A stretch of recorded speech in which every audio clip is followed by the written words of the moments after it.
नमस्कार, exam happy channel में आपका स्वागत है। तो दोस्तों जुड़ चुका हूं मैं यहां पर झारखंड टेट परीक्षा 2026 की तैयारी को लेकर के। झारखंड टेट परीक्षा बहुत ही जल्द होने जा रही है। आप सभी आश्वस्त रहिएगा, आपकी परीक्षा अवश्य होगी और बहुत जल्द होगी। इसके लिए आप तैयारी में लग जाइएगा। जो भी यहाँ पे तैयारी कर रहे हैं वो यहाँ पे जेसीईआरटी जैक की किताब से पढ़ेंगे, क्योंकि सिलेबस जो है आपका झारखंड राज्य के अनुमोदित पाठ्यक्रम पर आधारित है। इसके पहले देखिए यहाँ पे जैक ने 2 आकलन परीक्षा भी ली है, जिसमें 100% आपका जेसीईआरटी किताब से हूबहू प्रश्न आया हुआ है। ठीक है, तो आप सभी धोखा न खाएं और जेसीईआरटी जैक की किताब से तैयारी करें। ठीक है, यदि आपके पास जेसीईआरटी जैक का किताब उपलब्ध नहीं है, आप नहीं पढ़ पाते हैं, तो आपको सारा नोट्स हम यहाँ पे चाहे 1 to 5 के शिक्षक की तैयारी करें, चाहे 6 to 8 शिक्षक की तैयारी करें, आपको सारा नोट्स हम यहाँ पे जेसीईआरटी जैक की किताब से बना के दे रहे हैं। तो इसके लिए आप हमारे मोबाइल नंबर 9631054226 पर यहाँ से संपर्क कर लेंगे और सारा जेसीईआरटी जैक की किताब की पुस्तक पढ़ने के लिए सभी कुछ आपको जेटेट न्यू सिलेबस, साथ में सारा प्रैक्टिस सेट और क्वेश्चन बैंक सब कुछ यहाँ पे करवाया जा रहा है, सिर्फ और सिर्फ 500 रुपये में। तो आप जरूर जुड़ेंगे। चलिए देखते हैं आगे आज का प्रैक्टिस सेट 23। ठीक है, देखिएगा इसमें हम लोग पॉलिटिकल साइंस को देखेंगे, सामाजिक एवं राजनीतिक जीवन जो आपका जेटेट न्यू सिलेबस में बनाया गया है उसके प्रैक्टिस सेट को हम लोग इसमें करेंगे। ठीक है, और यह पूर्णतः किस पर आधारित है, तो ये जेसीईआरटी किताब का 6 to 8 तक के चैप्टर से आपको पूरा मिला करके बनाया गया है राजनीतिक शास्त्र का। ठीक है, बाहर का प्रश्न इसमें कुछ भी नहीं है, तो इसलिए आप सभी को इसको देख लीजिएगा। ये सभी चुनिंदा प्रश्न है जो आपके एग्जाम में हूबहू छपेंगे। ठीक है, इसलिए यहाँ से जाकर के आप सारे प्रैक्टिस सेट को कंप्लीट कर लीजिएगा, जिससे कि आपका एग्जाम में यहाँ पर सामाजिक विज्ञान में जो आपको डर लगता है फेल होने का, वो यहाँ से आप निकाल लीजिएगा। ठीक है, क्योंकि इसमें आपको ट्रिकी के साथ साथ आपको सारा चीज़ वस्तुनिष्ठ भी और सब कुछ करवा दिया गया है, थ्योरेटिकल भी। ठीक है, भारत में कितने वर्ष के नागरिकों को वोट देने का अधिकार प्राप्त है, बताइए। भारत में कितने वर्ष के नागरिकों को वोट देने का अधिकार प्राप्त है? 21 वर्ष, 18 वर्ष, 20 वर्ष या कोई नहीं? ठीक है, तो देखिए भारत में 18 वर्ष के नागरिक को वोट देने का अधिकार प्राप्त हो गया है, लेकिन यह पहले कितना था? 21 वर्ष था। पहले 21 वर्ष में वोट देने का अधिकार था, लेकिन इसको संशोधन करके कितना कर दिया गया है?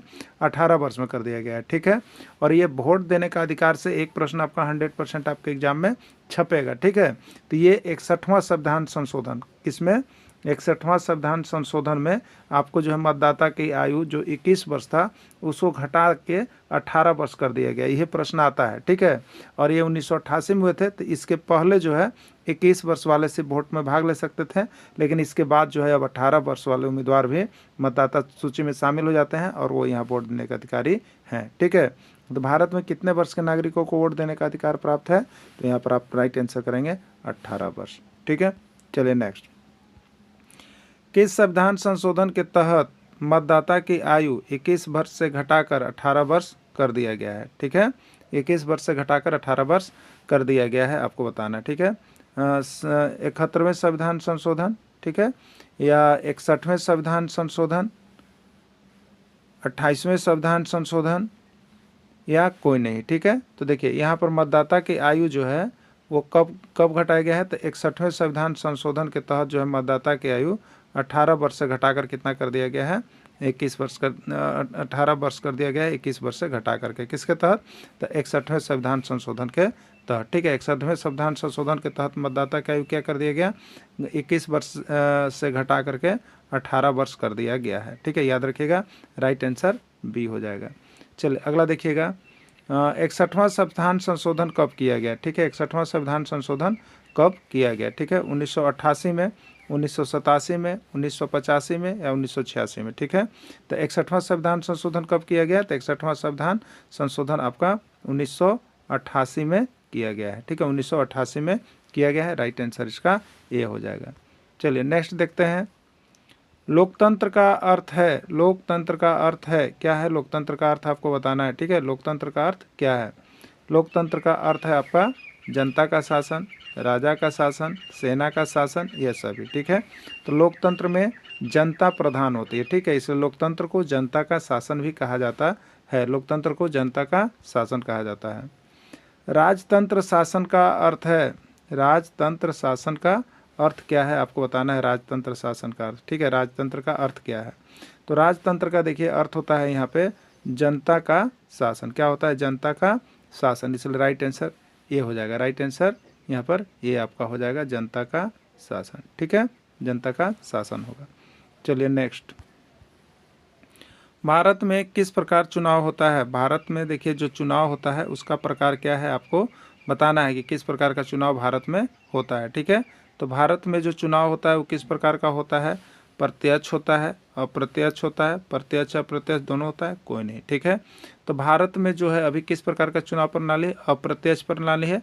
इस प्रणाली में क्या होता है? तो इसमें जनता जो है अपने उम्मीदवार या अपने विधायक या अपने प्रतिनिधि का चुनाव जो है मत यानी वोट डालकर करते हैं। ठीक है, हाथ खड़ा करके नहीं करते। जहाँ हाथ खड़ा करके होता है सामने वो, उसको हम लोग कहते हैं प्रत्यक्ष, लेकिन यहाँ पर मत डालकर करते हैं, इसलिए अप्रत्यक्ष लोकतांत्रिक प्रणाली है भारत में। ठीक है, तो अप्रत्यक्ष रूप से होता है।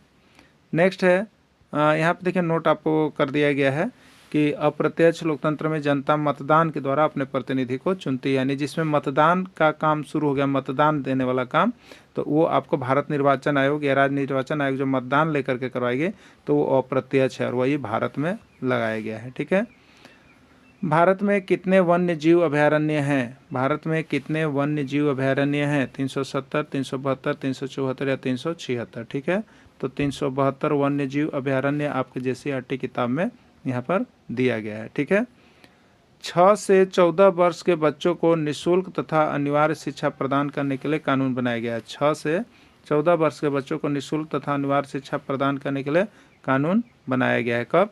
तो यह 28 शिक्षा का अधिकार अधिनियम कब? यहाँ पर 2009। ठीक है, यहाँ पर शिक्षा का अधिकार अधिनियम 2009 ईस्वी को माना गया है। सर्व शिक्षा अभियान जैसी महत्वपूर्ण योजना भारत सरकार द्वारा प्रारंभ किया गया। सर्व शिक्षा अभियान जैसी महत्वपूर्ण योजना जो है भारत सरकार में कब प्रारंभ किया गया? 2008 ईस्वी, 2001 ईस्वी, 2002 ईस्वी या 2004 ईस्वी। ठीक है, तो सर्व शिक्षा अभियान जैसी महत्वपूर्ण योजना भारत सरकार में 2001 ईस्वी में लागू किया गया। ठीक है, कब लागू किया गया? प्रारंभ कब किया गया? 2001 ईस्वी में। ठीक है, याद रखिएगा, प्रश्न ये बहुत बार आया हुआ है।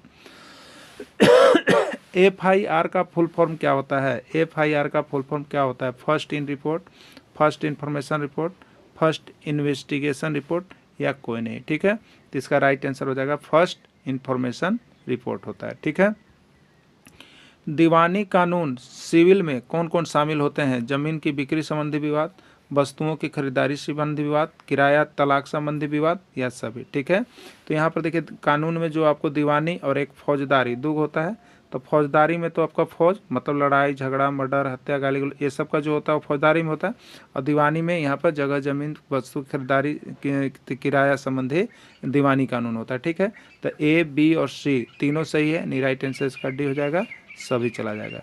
ठीक है, फौजदारी कानून में शामिल है। फौजदारी में क्या शामिल होता है? फौजदारी कानून में चोरी डकैती, दहेज प्रताड़ना, हत्या या सभी। तो फौजदारी में लड़ाई झगड़ा, चोरी डकैती, दहेज प्रताड़ना, हत्या ये सभी शामिल होते हैं।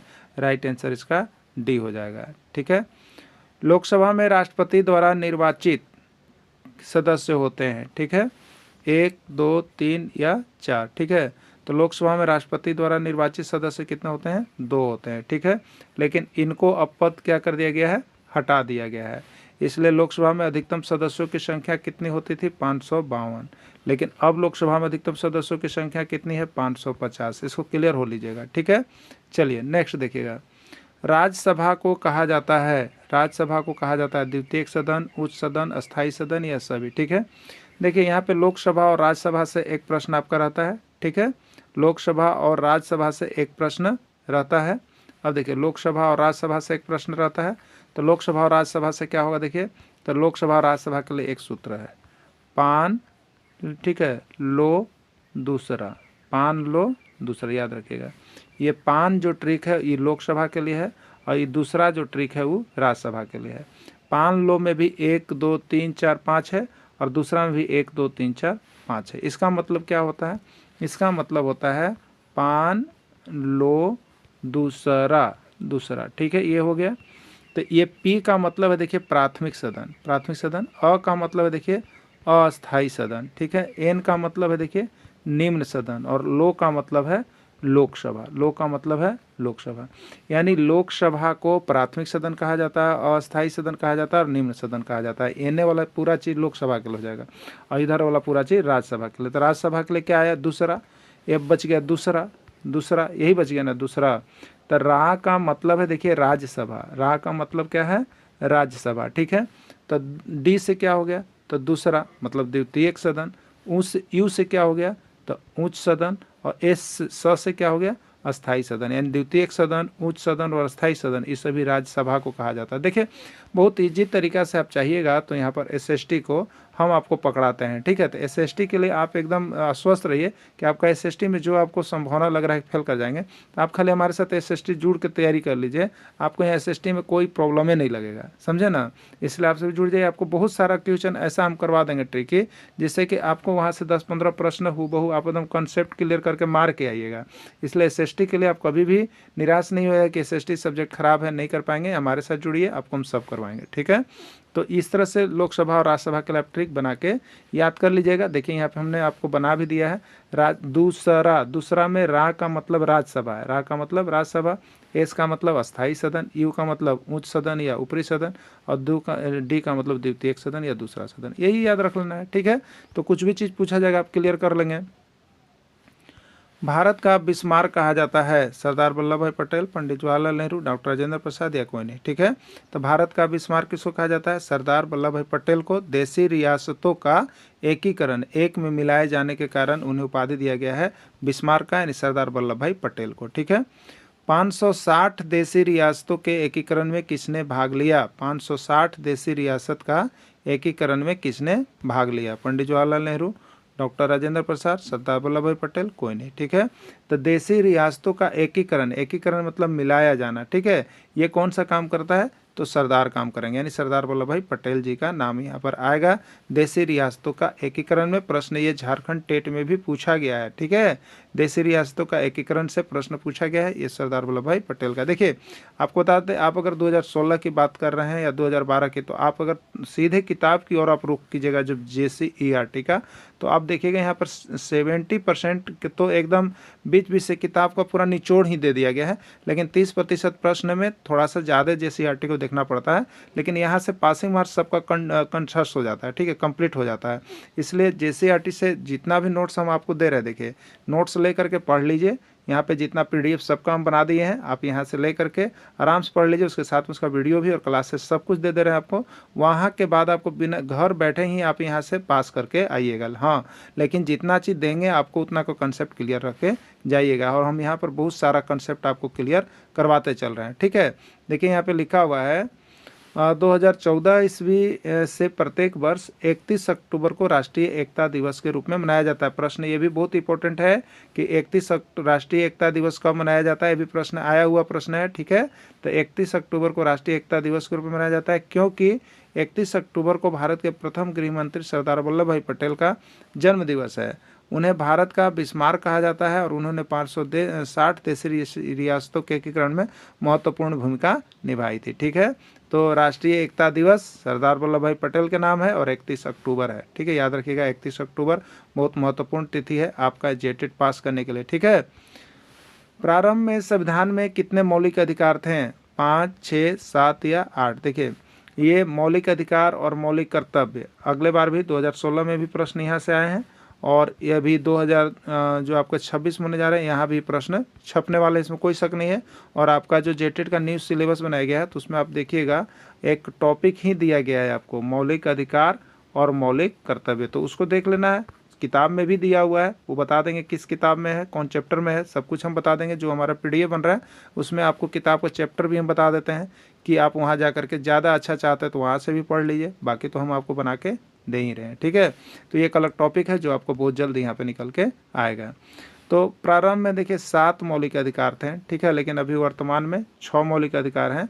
तो 7वां में एक था देखिए संपत्ति का अधिकार, इसको जो है हटा दिया गया मौलिक अधिकार की श्रेणी से, तो अब कितने बच गए, 6 बच गए, यानी संपत्ति के अधिकार को मौलिक अधिकार की श्रेणी से हटा दिया गया, ठीक है। तो प्रारंभ में कितने मौलिक अधिकार थे, तो यहाँ पर राइट आंसर C हो जाएगा 7, ठीक है। वर्तमान में भारतीय संविधान में कितने मौलिक अधिकार हैं, 5, 6, 7 या 8, ठीक है। तो वर्तमान में भारतीय संविधान में कितने मौलिक अधिकार हैं आपका, तो वर्तमान में 6 मौलिक अधिकार हैं, क्लियर। किस अधिकार को मौलिक अधिकार की श्रेणी से हटा दिया गया है, स्वतंत्रता का, समानता का अधिकार, संपत्ति का अधिकार, कोई नहीं। तो अभी हमने आपको बताया था कि संपत्ति का अधिकार जो है उसको मौलिक अधिकार की श्रेणी से हटा दिया गया है, ठीक है। नगर निगम का गठन वैसे नगरों में होती है जहाँ की आबादी होती है। नगर निगम का गठन वैसे नगरों में होती है जहाँ की आबादी होती है। 1,40,000, 1,50,000, 1,60,000 है, कोई नहीं, ठीक है। तो नगर निगम का गठन वैसे जहाँ की आबादी 1,50,000 होती है वैसे क्षेत्रों में की जाती है। नगर निगम के प्रमुख होते हैं पदाधिकारी कौन कौन होते हैं? नगर निगम में पदाधिकारी कौन कौन होते हैं? मेयर होते हैं, महापौर, उप मेयर, उप महापौर, प्रशासकीय पदाधिकारी या सभी, ठीक है। तो नगर निगम के जो पदाधिकारी होते हैं उसमें मेयर का भी नाम है, उप मेयर का भी नाम है, प्रशासकीय अधिकारी का भी, यानी डी राइट आंसर सभी हो जाएगा, ठीक है। मेयर का चुनाव होता है, मेयर का चुनाव होता है प्रत्यक्ष मतदान, अप्रत्यक्ष मतदान, शासकीय विधि या कोई नहीं, ठीक है। देखिए भारत में जो चुनाव की प्रक्रिया है वो तो अप्रत्यक्ष है, लेकिन यहाँ पे देखिए बात कर रहा है ओनली फॉर मेयर, ठीक है।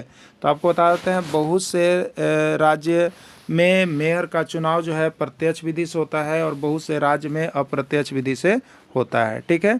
तो देखिए अप्रत्यक्ष विधि से मेयर का चुनाव कहाँ कहाँ होता है उसको आपको लिस्टेड कर लीजिएगा, हाँ, ठीक है। तो अप्रत्यक्ष विधि से जो है मेयर का चुनाव जो है आपको भारत के राज्य जैसे महाराष्ट्र, गुजरात, कर्नाटक और दिल्ली में होता है। यहाँ पर चुनाव जो है अप्रत्यक्ष रूप से होता है, ठीक है। लेकिन कुछ जगह ऐसे हैं, कुछ राज्य ऐसे हैं जहाँ पर मेयर का चुनाव जो है प्रत्यक्ष विधि से होता है, तो ठीक है। तो मेयर का चुनाव अब हम यहाँ पर हम बात करेंगे, तो ये झारखंड राज्य की हम बात कर रहे हैं, ठीक है। तो झारखंड हो गया, उत्तर प्रदेश हो गया, बिहार हो गया, मध्य प्रदेश हो गया, झारखंड हो गया, छत्तीसगढ़, हरियाणा, उड़ीसा, तेलंगाना और उत्तराखंड, ये सभी जगहों पर मेयर का चुनाव जो होता है वो आपका प्रत्यक्ष मतदान विधि से होता है, ठीक है। प्रत्यक्ष मतदान विधि के द्वारा मेयर का चुनाव होता है, क्लियर। तो ये जगहों पर प्रत्यक्ष अप्रत्यक्ष दोनों होता है, लेकिन आप यहाँ पर प्रत्यक्ष मतदान विधि को करेंगे। भारत का संविधान लागू हुआ 26 नवंबर 1949, 26 जनवरी 1950, 26 नवंबर 1949 और कोई नहीं, ठीक है। तो 26 नवंबर यहाँ पर देखिएगा 26 जनवरी 1950 को लागू किया गया था और 26 नवंबर 1949 ईस्वी को क्या किया था? एकीकृत द्वारा अंगीकृत, स्वीकृत और अधिनियमित किया गया था। तो यहाँ पर लागू किया गया पूछ रहा है, तो 26 जनवरी 1950 आपको मारना है, ठीक है। भारतीय संविधान का निर्माण होने में कितना समय लगा? भारतीय संविधान का निर्माण होने में कितना समय लगा? 2 वर्ष 11 महीने 18 दिन, 2 वर्ष 10 महीने 15 दिन, 3 वर्ष या कोई नहीं, ठीक है। तो भारतीय संविधान का निर्माण होने में 2 वर्ष 11 महीना 18 दिन लगा है। ये भी प्रश्न बहुत बार पूछा गया है, हो सके आपका भी एग्जाम में आ जाए, ठीक है। देखिए आपको यहाँ पर 50 प्रैक्टिस सेट हम दे रहे हैं। अगर जिनको केवल प्रैक्टिस सेट चाहिए तो 100 रुपया में यहाँ पर सामाजिक विज्ञान का प्रैक्टिस सेट ले सकते हैं, ठीक है। और यहाँ से प्रैक्टिस कर सकते हैं। सारे इंपॉर्टेंट प्रश्न इसमें केवल समाहित किया गया है, ठीक है। देश का संवैधानिक प्रधान होता है राष्ट्रपति, प्रधानमंत्री, उपराष्ट्रपति या कोई नहीं। देश का संवैधानिक प्रधान कौन होता है? तो देश का संवैधानिक प्रधान जो है आपका राष्ट्रपति होता है, ठीक है। कौन होता है? राष्ट्रपति होता है। पंजाब का प्रमुख पर्व है, बताना है आपको पंजाब का प्रमुख पर्व है, ठीक है। देखिए आपको एक टॉपिक पढ़ना है यहाँ पे, विविधता, ठीक है, विविधता की समझ, ठीक है। आपको टॉपिक पढ़ना है विविधता, उसी टॉपिक से ये प्रश्न आपका बना हुआ है। पंजाब का प्रमुख पर्व है, यानी पर्व के आधार पर भी भारत में विविधता पाई जाती है, ठीक है। सरहुल, ओणम, डांडी या बैसाखी। तो पंजाब के लिए बैसाखी हो गया, गुजरात के लिए डांडी हो गया, ठीक है। और सरहुल कहाँ का है? झारखंड का है। और आपका ओणम पोंगल का, ठीक है। चलिए यहाँ पे बिहार का मुख्य पर्व है, बिहार का मुख्य पर्व है सरहुल, ओणम, डांडी या छठ, ठीक है। तो बिहार का मुख्य पर्व क्या है? छठ आपको बिहार का मुख्य पर्व माना जाता है। असम का प्रमुख पर्व है, असम का प्रमुख त्यौहार कौन सा है? सरहुल, डांडी, बिहू या कथकली। तो असम में कौन सा त्यौहार होता है? तो असम का बिहू है। याद रखिएगा, बहुत बार प्रश्न आया है, 1-2 बार की बात नहीं कीजिएगा, बहुत बार आया है, ठीक है। तमिलनाडु का प्रमुख त्यौहार है डांडी, बैसाखी, ओणम या पोंगल, ठीक है। तो पोंगल जो है तमिलनाडु का प्रमुख त्यौहार है, ठीक है। पोंगल तमिलनाडु का प्रमुख त्यौहार है। तो इस तरह से आप डेली यहाँ पे सुबह में 6 बजे हमारे साथ जुड़ करके एक प्रैक्टिस सेट कर सकते हैं। आप जरूर जुड़ें और यहाँ से सारे नोट्स PDF ले लें और साथ में आप सामाजिक विज्ञान की पूरी क्लासेज के लिए हमारे साथ जुड़ सकते हैं 500 रुपये में। नहीं तो प्रत्येक सब्जेक्ट का अगर आपको जो जेटेट न्यू सिलेबस आया है उसका अगर आप लेना चाहते होंगे आपको PDF और वीडियो दोनों, तो आपके लिए सिर्फ 150 रुपये लगेंगे, यानी 150 रुपये में यह कंप्लीट नोट्स आपको मिल जाएगा हर सब्जेक्ट का, ठीक है। यानी हिस्ट्री का भी आपको 150 देने पड़ जाएंगे, और ज्योग्राफी का भी 150 और पॉलिटिकल का 150। इस तरह से आप यहाँ से लेकर के भी पढ़ सकते हैं, ठीक है। वीडियो के अंत तक जुड़े रहें, धन्यवाद।